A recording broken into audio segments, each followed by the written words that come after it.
So hi guys, so I'm gonna show you here like some little examples of the USD, like the past week, the past 2 weeks. I think it's just the past week.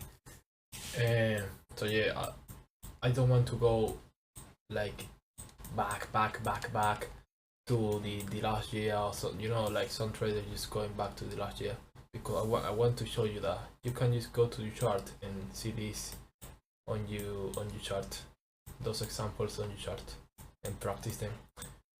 And yeah, let's go to it.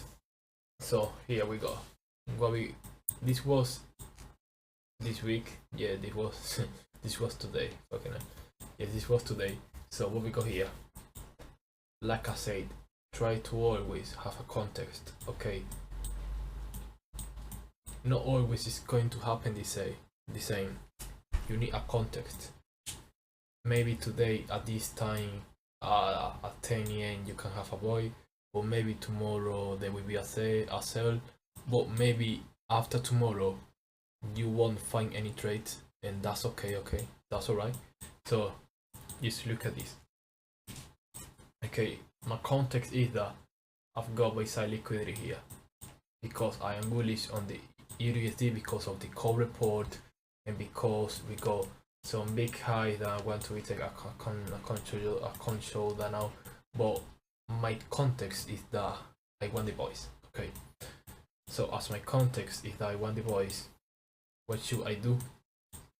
Look at this high. I expect the high, that buy side liquidity, to be taken. And wait, as I expect this buy side liquidity to be taken, what should I do? I've got this other block here with the fair value gap. Look how the candles, the body of the candles, are respecting the fair value gap. So I just have to wait for the right time.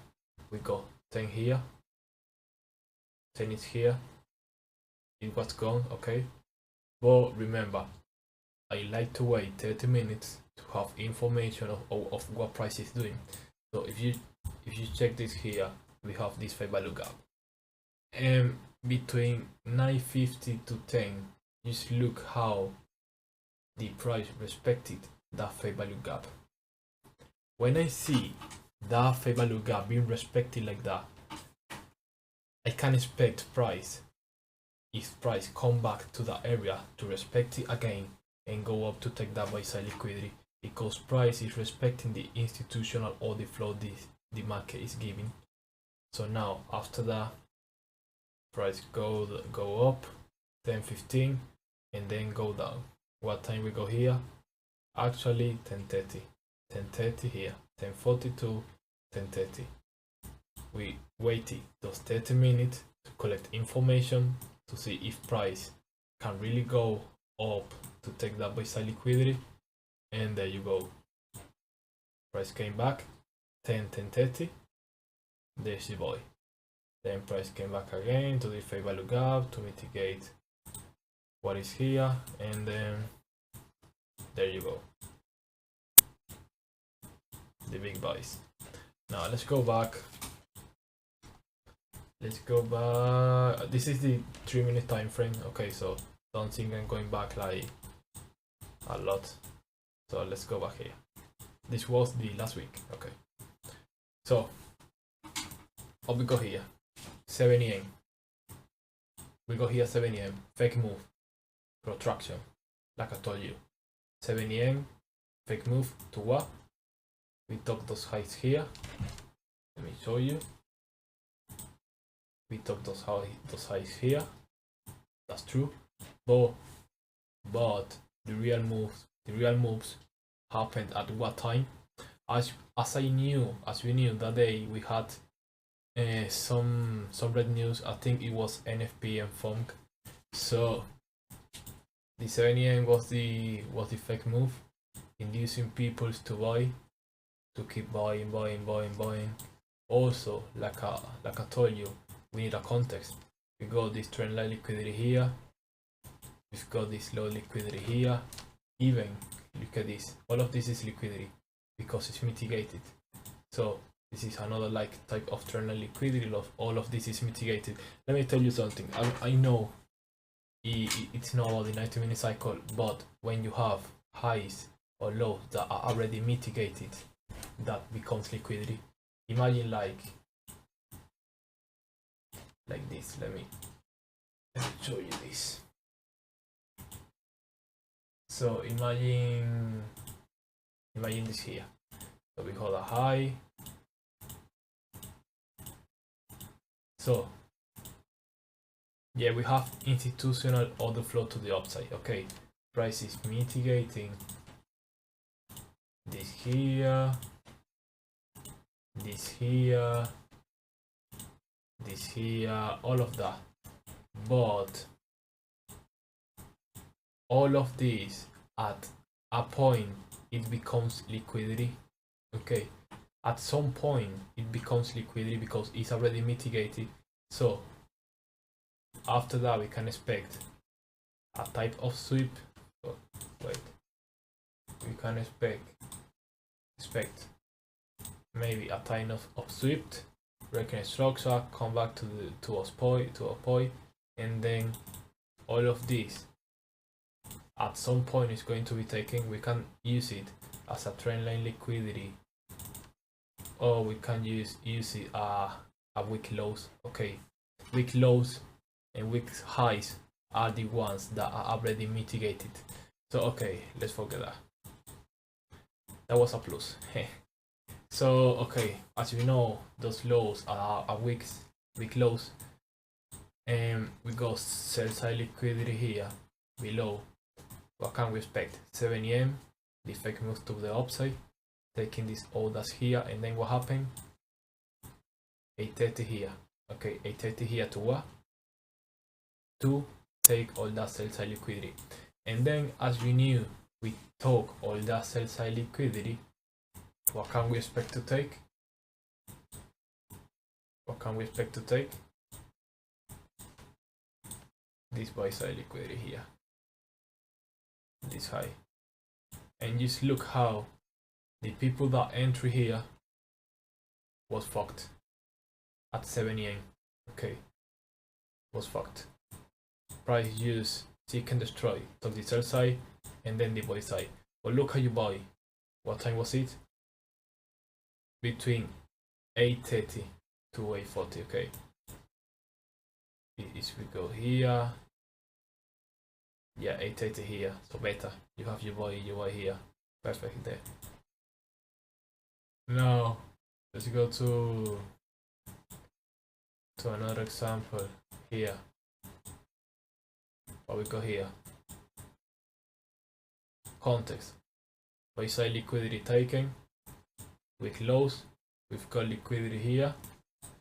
We also have these lows here, all these lows, all these weak lows here. And what just happened? Buy side liquidity was taken. Then right here, it is 9. Okay, it is 9. So we go in the interval of 8:30 to 10. So I wouldn't do anything here. I wouldn't do anything here. And look how the price action is like consolidating so slowly, doing like just, you know, slow, and then what is it? 10. Do you think that is random? Do you really think that is random? That price just took that buy side liquidity, and then CLS maybe at this time they was waiting, figuring out how they was going to distribute the 10 EM orders. They was figuring out, and then what happened? Here, price come back to this other block to mitigate this, and the CLS just they just sold everything, taking all of that. They took buy side liquidity, and then they took this sell side liquidity here. What time? 10 EM. So that's why I tell you that you always will need a context. Okay, now let's go to another one. This is other one here. we go to here. So what's the main purpose of the first cycle from 2:30 to 4?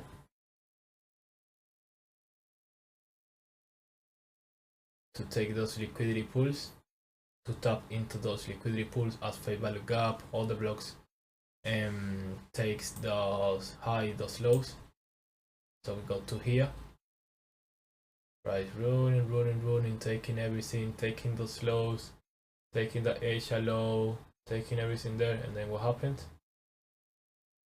Price, well, this is 4 here, but look how beautiful this is, that we don't enter at 4 because we always wait. Okay, we always wait at least for a confirmation. Have you got confirmation here? No. So what you gonna enter? You wait, sweep, and then have you got confirmation here? It's already 4:30. Have you got confirmation? No. Sweep, block this high, shorten high, come back. 448 is not perfect, but you know what's gonna happen between 4 to 5:30. Another distribution of liquidity for European pairs, and there you go. There you have your buy. Then let's go to another one. This here, the same fucking thing. 2. The distribution of liquidity to take those highs, those lows, to tap into those other block fair value gap. Price come here, sweep, we go 4 here, we wait for confirmation. You can easily place a buy here for 42, and there you go, there you have your buy. You can have your stop loss here, put break even, or leave the order there, just wait, and there you go with your buy. And let's another one I'll put here. Look at this one here. The same thing, again the same thing. What price does is, as you can see, this is not even to here. Okay, starting to here, look what price did, took a shallow, but this is not even 3. This is not even 3. So imagine people that doesn't know about the CLS and the 90-minute cycle, imagine them just going here. Okay, they say, oh, a shallow was taken, so what we're gonna do now is buy to take the Asia high, but this is not even 2. After that, what happened? Look, the liquidity price was leaving here. Let me take it up. Yeah, and look, the liquidity was leaving here with lows, all mitigated, and look at this. Price came here, this other block, to the middle of the Asia, and then we wait for 4:30. Most of the time we wait for 4:30. 4:20 here, 4:30 here. Then you can have a sell. If you want to wait for a better confirmation, short-term low taken. This here, this short-term high. No, let's say this one here taken. Price tapping in the other block. Short-term low taken, breaking a structure. Come back here. You have your buy at 448, something like that. Stop loss there. If you want to wait for a better confirmation. If no, just here. And there you go. Then what you're expecting to be is very high liquidity taken. You can just pull your trade all the way down, or just there. And yeah, that is basically like the 90-minute cycle. These examples I'm explaining you now. I know I'm not explaining you like 100 examples, but all of these is USD last week, this week, and the last week. I think it was on, all of this was the last week.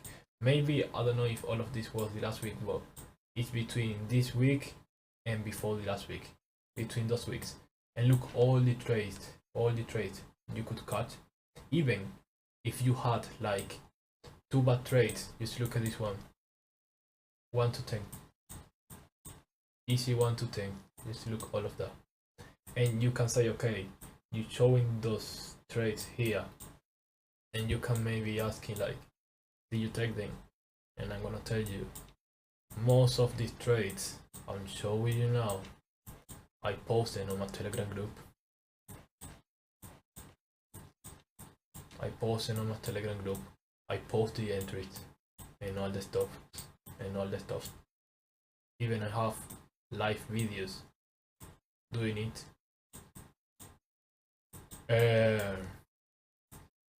But yeah, it was basically those examples of the 90-minute cycle and how you trading. Remember, this is not a secret. There's no a secret on how to trading. There's no like always is gonna happen the same thing, because the CLS is not going to do the same thing every day. Okay, they always have different orders from those big guys, from those banks, from those hedge funds, mutual funds. They always have different orders, and yeah, they always are going to distribute at those times. Okay, this is always going to be the same, but that doesn't mean they're always going to distribute like at the same levels or in the same way. Because if it is like that, fucking everyone would be now doing money. They don't want us to like see they do the same thing every day.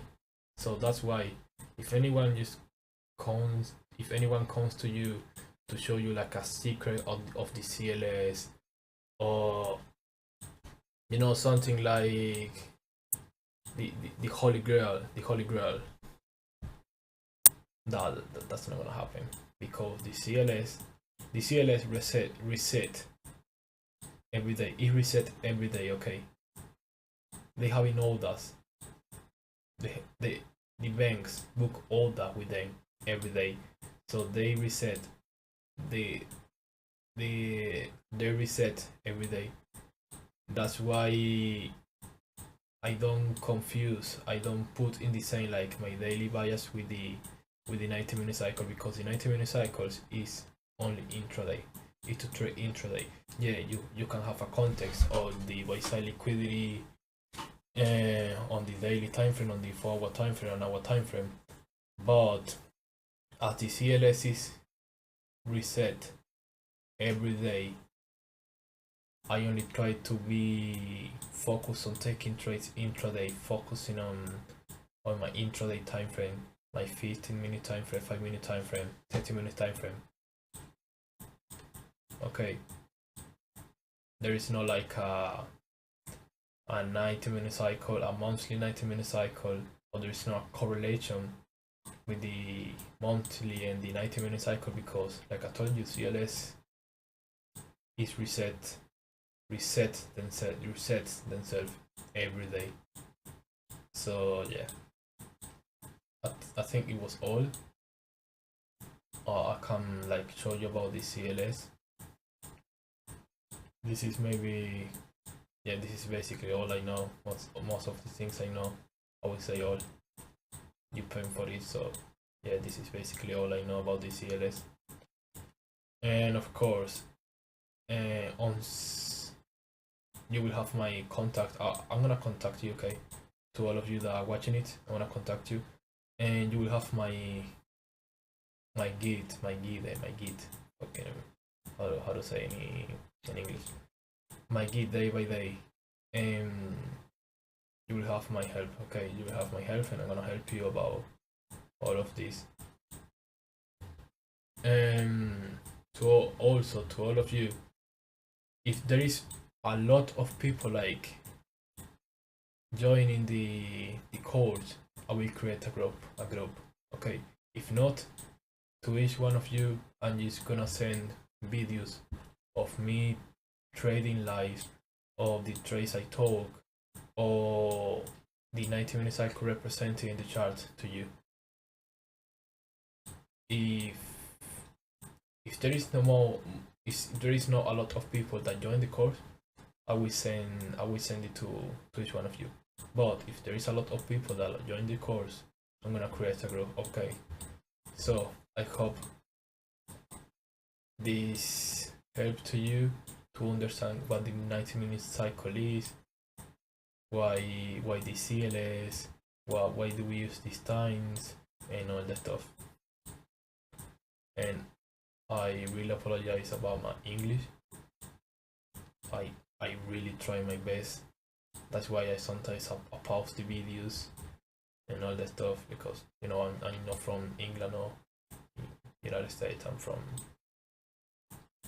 I'm from Venezuela, but currently living in UK. So I speak Spanish and my English is not the best. But yeah, and that's it. That's all about the course. And like I said, you will have my guides day by day, and I'm gonna help you, okay? So no worry about that. So that's it.